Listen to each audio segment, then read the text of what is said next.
Welcome back, Philosophy 135. Dr. K here. I hope you all are doing well.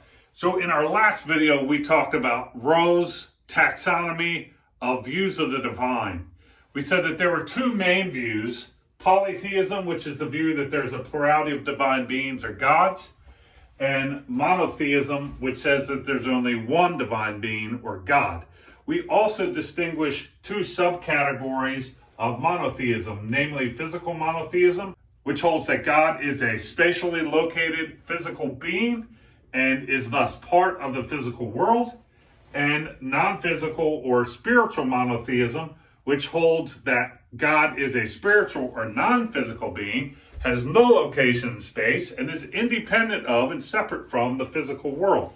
I also said that proponents of this view also hold that God is all good, all-knowing, all-powerful, eternal, and self-existent. And further, that we could refer to this view or this conception of God as the traditional or classical conception of God. In this video, we're going to discuss three positions that one might hold with respect to God under this conception of God. That's to say, the non-physical or spiritual monotheistic conception of God, or what is also called the classical or traditional conception of God.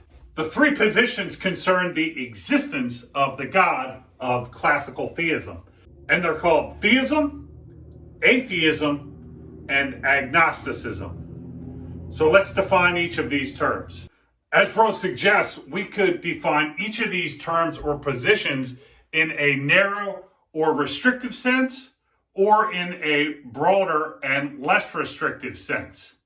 We're going to start by defining these terms in the narrow or restricted sense, and we're also going to cover the corresponding name that we would call a person who endorses any of these three positions. The first position that we're going to talk about is theism. Theism, which I've marked here with an N, and each of these with an N to denote we're defining these positions in a narrow sense. Theism is the position that the God of classical theism exists. So that's to say, the God that is non-physical or spiritual, is nowhere in space, and is independent of the physical world, is all good, all powerful, all knowing, eternal, and self-existent. That God exists. The name of a person who endorses theism is a theist, right? So if someone believes that the God of classical theism exists, then they're called a theist.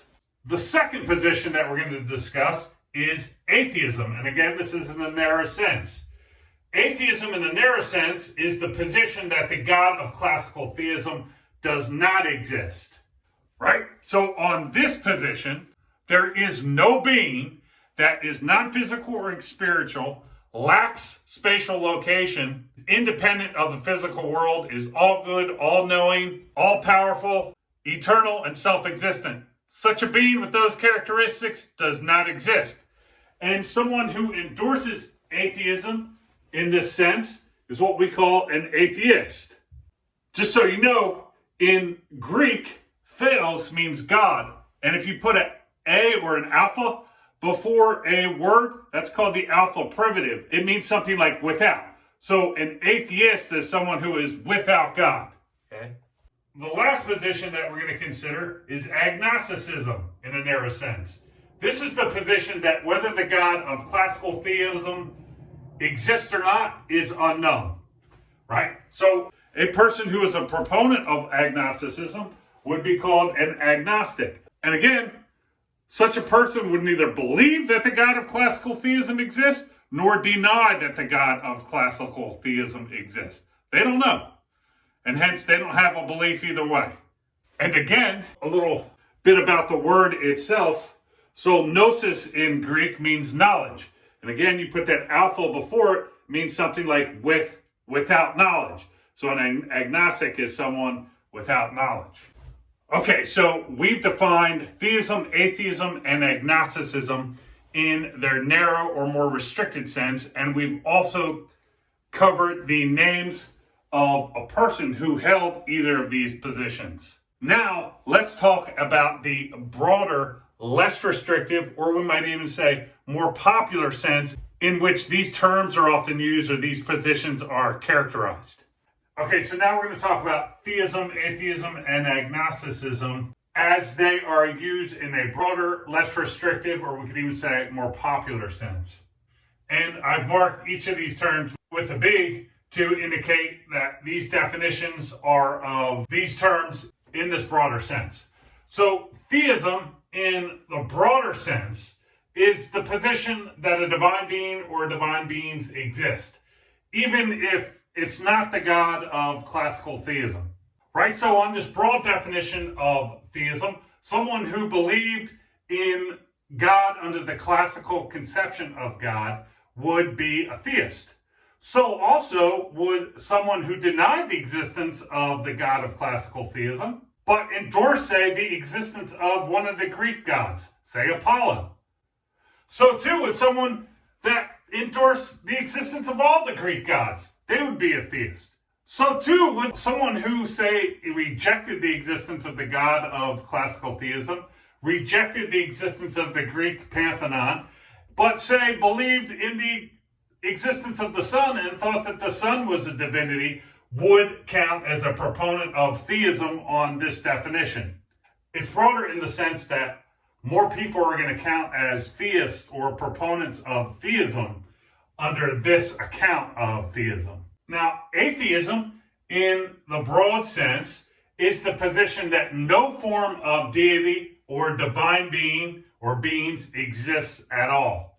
Right? So an atheist in this sense is not just someone who denies the existence of God under the classical conception of God, but rather it's someone that denies the existence of any divine being or beings whatsoever. It's someone who denies the existence of God under the classical conception, someone who denies the existence of the Greek gods, all the different gods or divine beings you could think of. An atheist in this sense would be one who denies the existence of any kind of deity or higher being or divine being. So this account of atheism is more broad in the sense that someone who holds this position doesn't just deny the existence of the divine being under classical theism, but rather denies the existence of any kind of divinity whatsoever. So the class of beings that are denied is broader on this account of atheism than on the narrow or more restricted account of atheism, which just denies the existence of God under the classical conception of God. Agnosticism, in the broad sense, is the position that whether or not some divine being or beings exist is unknown. Right? So if you ask someone who is agnostic in this sense whether God under the classical conception existed, they'd say, I don't know. Right? I don't know, and I neither believe that he does or deny that he does. The same would go for the gods of the Greek pantheon. I don't know whether they exist or not. The same thing would go for someone who, say, believed there was some divinity on the planet Arcturus.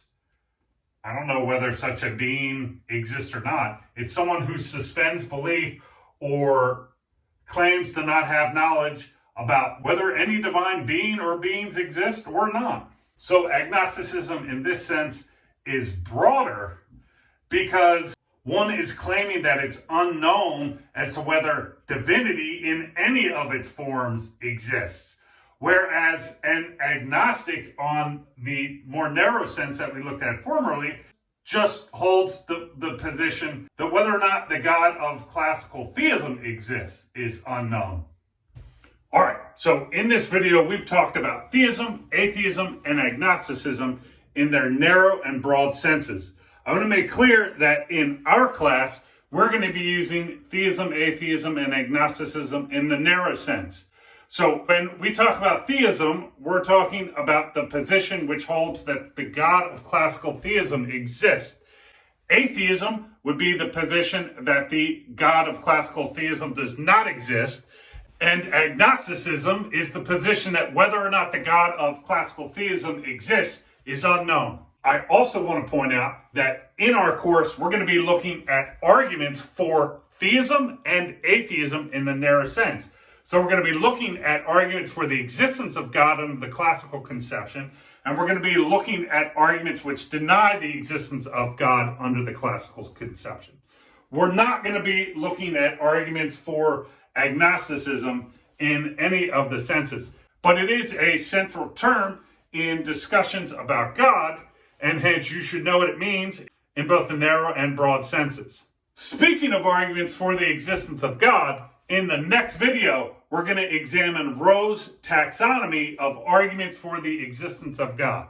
So I'll see you in the next video. Dr. K out.